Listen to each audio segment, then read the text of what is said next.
የአፍሪካውያን ነገ እዚህ ታትሟል። ልክ ሊገነባ እንደታሰበ የህንፃ ንድፍ የአፍሪካውያንን የነገ ጉዞ የሚያሳይ ፍኖተ ካርታ በሰማያዊ ወረቀት ታትሞ የልጆቿን ትብብርና አንድነት ይጠባበቃል።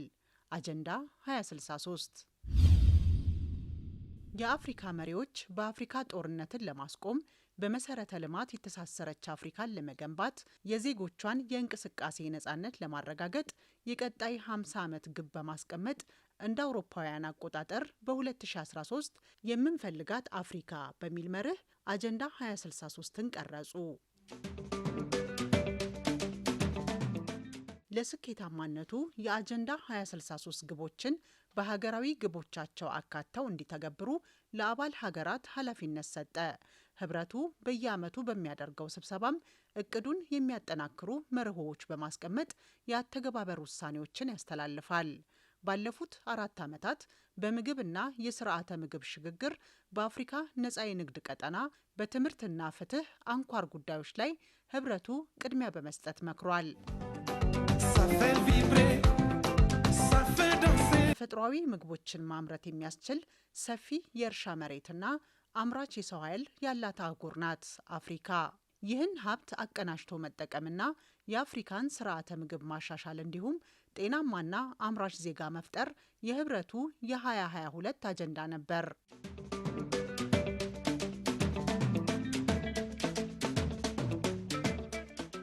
ሰብአዊ፣ ማህበራዊና ኢኮኖሚያዊ እድገት ለማሳለጥ የግብርና ማቀናበሪያዎችን ማበራከት፣ ጤናና ማህበራዊ ጥበቃ ዋነኛ የትኩረት አቅጣጫዎቹ ሲሆኑ ለአየር ንብረት ለውጥ የማይበገር ግብርናና የምግብ ስርዓት መዘርጋትና የምግብ ዋስትናን ማረጋገጥ የዓመቱ መሪ ቃል ነበር። በዚህም እንደ ናይጄሪያ፣ ሞሮኮና ኢትዮጵያ ያሉ ሀገራት አጀንዳውን የሚያሳኩ ተግባራትን በመከወን ለአፍሪካ ሀገራት ምሳሌ የሚሆን ተግባር አከናውነዋል። በአህጉሪቱ በግብርና ሽግግርና ለአየር ንብረት ለውጥ የማይበገር የግብርና ስርዓት መዘርጋት ተስፋ ሰጪና አመርቂ ውጤቶች መመዝገባቸውን ተከትሎ በ2025 ሁለተኛው የዓለም የምግብ ስርዓት ጉባኤ በአፍሪካውያን መዲና አዲስ አበባ እንዲካሄድ እድል ፈጥሯል። A lot of countries on the continent has made significant progress, including the Ethiopian government. በአህጉሪቱ የሚገኙ በርካታ ሀገራት ኢትዮጵያን ጨምሮ ከፍተኛ መሻሻል አሳይተዋል። ግብርናን በተመለከተ ከፖሊሲ አንጻር፣ ከምግብ ስርዓት ለውጥ አንጻር በርካታ ስራዎች ተከናውነዋል። ይህም ከመሰረተ ልማት፣ ከኃይል አቅርቦትና ከስርዓተ ምግብ ጋር የተያያዙ ጉዳዮችን ያካትታል። በመሆኑም ለውጡ የተለያዩ ዘርፎች በቅንጅት እንዲሰሩ በማድረግ ለወጣቶችና ለሴቶች የስራ ዕድል እንዲፈጠር ይረዳል። በዚህም አህጉሪቱን መመገብና የምንመኘውን የአጀንዳ 2063 እንዲሁም የተባበሩት መንግስታት የልማት ግቦችን ለማሳካት እንችላለን። The UN agenda by 2030. We have doubled our cultivated land. የአገራችንን የእርሻ መሬት በጥፍ አሳድገነዋል። አጠቃላይ የምርት መጠኑም ወደ 700 ሚሊዮን ኩንታል ማድረስ ችለናል። ከዚህ ውስጥ የስንዴ ምርት 40 በመቶውን ይሸፍናል። እነዚህ ጥረቶች የምግብ ዋስትናን ከማረጋገጣቸውም በላይ የገጠር ልማትን እያፈጠኑት ይገኛሉ። ዛሬ ኢትዮጵያ በአፍሪካ ቀዳሚዋ የስንዴ አምራች ሀገር መሆን ችላለች። Ethiopia is the largest wheat producer in Africa. አጀንዳ 2063 ግቦች አንዱ የአፍሪካ ሀገራትን በኢኮኖሚ ማስተሳሰርና ነፃ የንግድ ቀጠናን መመስረት ነው። በ2023 ህብረቱ ከመከረባቸው ቀዳሚ አጀንዳዎች መካከል አንዱ የአፍሪካ ነፃ ንግድ ቀጠና አፈጻጸምን ማፋጠን ነበር።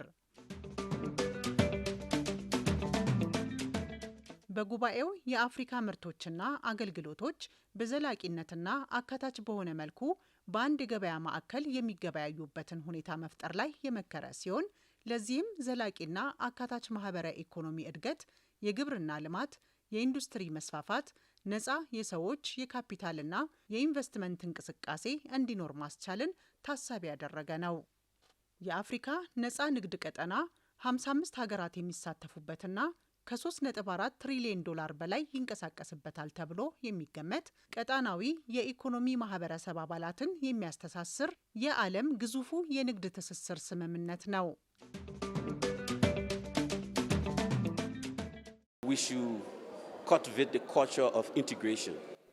የመተባበርና አብሮ የመስራት ባህልን ማዳበር ይኖርብናል። ምክንያቱም ያለ ትብብር ውስን አቅም ያላቸውን ሀገራት ወደ ተሻለ ደረጃ ማምጣት አይቻልም።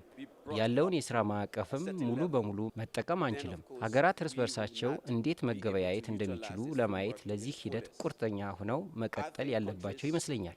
ምክንያቱም ያለ ትብብር ውስን አቅም ያላቸውን ሀገራት ወደ ተሻለ ደረጃ ማምጣት አንችልም። ያለውን የስራ ማዕቀፍም ሙሉ በሙሉ መጠቀም አንችልም። ሀገራት እርስ በርሳቸው እንዴት መገበያየት እንደሚችሉ ለማየት ለዚህ ሂደት ቁርጠኛ ሆነው መቀጠል ያለባቸው ይመስለኛል። እስካሁን የምናደርገው ምርቶችን ማምረትና ወደ ውጭ መላክ ብቻ ነው። አቅማችንን በምርት እሴት ሰንሰለት ውስጥ በማቀናጀት ያለውን ሰፊ ገበያ መጠቀም እጅግ አስፈላጊ ነው። ይህ ደግሞ ሌላኛው ትኩረት የሚሻ ጉዳይ ነው። We get ourselves integrated along the value chain also is another aspect of it. የንግድ ቀጠናው በተለይም ደግሞ የፓን አፍሪካን ራዕይ ላይ ተመስርቶ የአፍሪካ 2063 አጀንዳን በተለይ በኢኮኖሚ በማህበራዊ ዘላቂ የሆነ ልማት አፍሪካ እንደ ኮንቲኔንት እንዲኖራት ከማስቻል አኳያ የዚህን አጀንዳ መሰረት አድርጎ የአፍሪካ ነጻ ንግድ ቀጠና በ2018 ነው እንግዲህ በአባል ሀገራት ስምምነት ተደርጎበት ከ2021 ጀምሮ ጃንዋሪ በአውሮፓውያን አቆጣጠር ደግሞ ወደ ስራ የገባበት ምዕራፍ ላይ ነው የምንገኘው። እንግዲህ በተለያየ ጊዜ በሚደረጉ ውይይቶች ደግሞ አባል ሀገራት ኢትዮጵያም መስራች አገር ሆና በአፍሪካ ህብረት የሚኖሩ ውይይቶች ላይ ድርድሮች ላይ የራሷን ሚና እየተጫወተች ለዚህ ቀጠና መመስረት የበኩሏን ትልቅ አስተዋጽኦ አድርጋለች። ስምምነቱን ኢትዮጵያን ጨምሮ 54 ሀገራት የፈረሙ ሲሆን 44ቱ ደግሞ አጽድቀውታል። 31 ሀገራት ምርትና አገልግሎታቸውን በአፍሪካ ነጻ ንግድ ቀጠና በኩል መገበያየት ጀምረዋል። ኢትዮጵያም ከ4 ወራት በፊት የመጀመሪያ ዙር ምርቷን መላኳ ይታወሳል።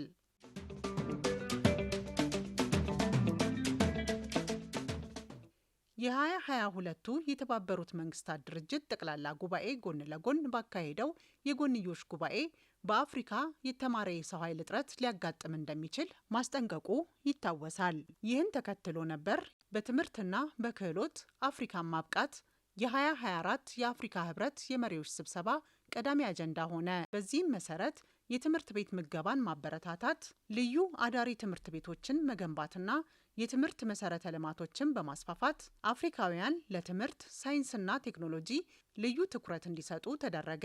በአፍሪካ ሲሸልስ፣ ሞሪሸስ እና ቱኒዚያ በትምህርት ስርዓታቸው ቀዳሚ ሀገራት እንደሆኑም መረጃዎች ያሳያሉ።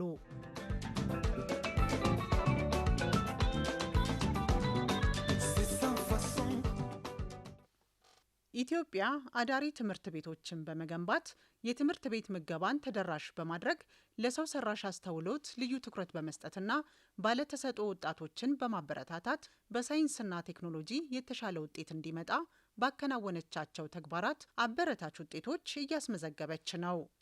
By empowering grassroots movements, youth networks, and educational programs, መሰረታዊ የህዝብ እንቅስቃሴዎችን የወጣቶችን ትስስርና በዲጂታል እውቀትና በቴክኖሎጂ ፈጠራ ላይ ያተኮሩ የትምህርት ፕሮግራሞችን በማጠናከር ቀጣዩን ትውልድ ማነቃቃት እንችላለን። ይህም አፍሪካ የዓለም አቀፍ እድገት ተጠቃሚ ብቻ ሳትሆን የሰውን ልጅ የወደፊት ዕጣ ፈንታ በመቅረጽ ረገድ ዋነኛ ተዋናይ መሆኗን ያረጋግጣል። በትምህርት ዘርፍ የህፃናትን የትምህርት ተደራሽነት ለማሳደግ 40 ሺህ መዋለ ህፃናትና የመጀመሪያ ደረጃ ትምህርት ቤቶችን ገንብተናል። በተጨማሪም የዲጂታል ኢኮኖሚያችንን ለማጠናከር 5 ሚሊዮን ኮደሮችን ለማሰልጠን የሚያስችል ፕሮግራም ስራ ላይ ያውለናል። We have launched a program to train 5 million coders to strengthen our digital economy.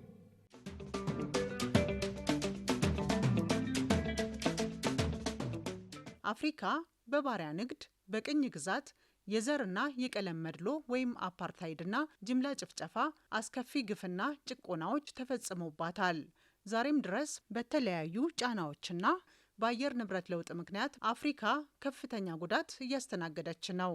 ለእነዚህና መሰል ጉዳቶች ዛሬ አፍሪካ በድፍረትና በብስለት ካሳና ፍትህ እየጠየቀች ትገኛለች። በ2025ቱ የህብረቱ ጉባኤም ፍትህ ለአፍሪካውያንና ትውልደ አፍሪካውያን በሚል መሪ ቃል መካሄዱ አይዘነጋም። አፍሪካ በበለጸጉት ሀገራት ምክንያት በሚመጣው የአየር ንብረት ለውጥ ጫና ካሳ እንደሚያስፈልጋት በመሞገት አበክራ በመስራት ላይ ናት።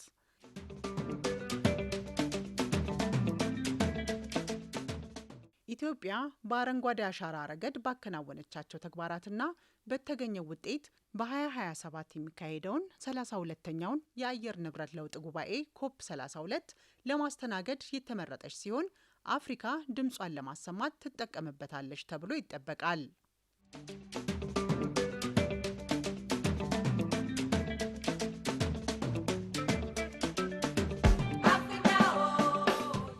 የአጀንዳ 2063 ግቦች ተሳክተው የምንፈልጋት አፍሪካ እውን ትሆን ዘንድ ኢትዮጵያ የማይተካ ሚናዋን እየተወጣች ትገኛለች። በግብርናው ዘርፍ በስንዴ አብዮት፣ በሌማት ትሩፋትና አረንጓዴ አሻራ ባለፉት ዓመታት አመርቂ ውጤቶች ያስመዘገበች ሲሆን በትምህርትና በጤናው ዘርፍም በተለይም ልዩ አዳሪ ትምህርት ቤቶችን በመገንባትና የትምህርት ቤት ምገባን በማስፋት ተጨባጭ ለውጥ አምጥታለች። ከወራት በፊት በሀገሪቱ ተከስቶ የነበረውን የማርበርግ ቫይረስ ወረርሽኝ በአጭር ጊዜ መቆጣጠር መቻሏ የአፍሪካ በሽታን የመከላከልና የመቆጣጠር አቅም ከፍ ማለቱን የሚያመላክት ስለመሆኑ የዓለም ጤና ድርጅት የሰጠው ምስክርነትም አንዱ ማሳያ ነው። On behalf of the World Health Organization, it is indeed my honor to stand with the government and people of Ethiopia. በዓለም ጤና ድርጅት መስፈርቶች መሰረት ምንም አዲስ ምልክት ሳይመዘገብ 42 ቀናትን በማሳለፍ የማርበርግ ቫይረስ ወረርሽኝ በቁጥጥር ስር መዋሉን ኢትዮጵያ በይፋ ስታበስር ከኢትዮጵያ መንግስትና ሕዝብ ጎን በመቆሜ ታላቅ ክብር ይሰማኛል። ይህ የወረርሽኙ ማብቂያ መግለጫ ብቻ አይደለም፣ የድል ማብሰሪያም ጭምር እንጂ። የቁርጠኛ አመራር፣ የተቋማት ብቃትና የህዝቡ የጋራ ጽናት ማሳያ ነው። ኢትዮጵያ ከፍተኛ ስጋት ያላቸውን የወረርሽኝ አደጋዎች በፍጥነት በዲስፕሊንና በአንድነት የመመከትና የመቆጣጠር አቅም እንዳላት ያረጋገጠችበት ትልቅ ክስተት ነው። ይህ የኢትዮጵያ የጤና ስኬት ብቻ ሳይሆን ብሔራዊ የጤና ደህንነት፣ የአንድነት እንዲሁም ወረርሽኝን የመከላከልና የመቆጣጠር አቅም ከፍ ማለቱን የሚያሳይ ነው። It is a demonstration of national public health capacity and health security readiness. ለአፍሪካውያንና ትውልድ አፍሪካውያን ፍትህ እንዲረጋገጥ አበክራ እየሰራችም ትገኛለች።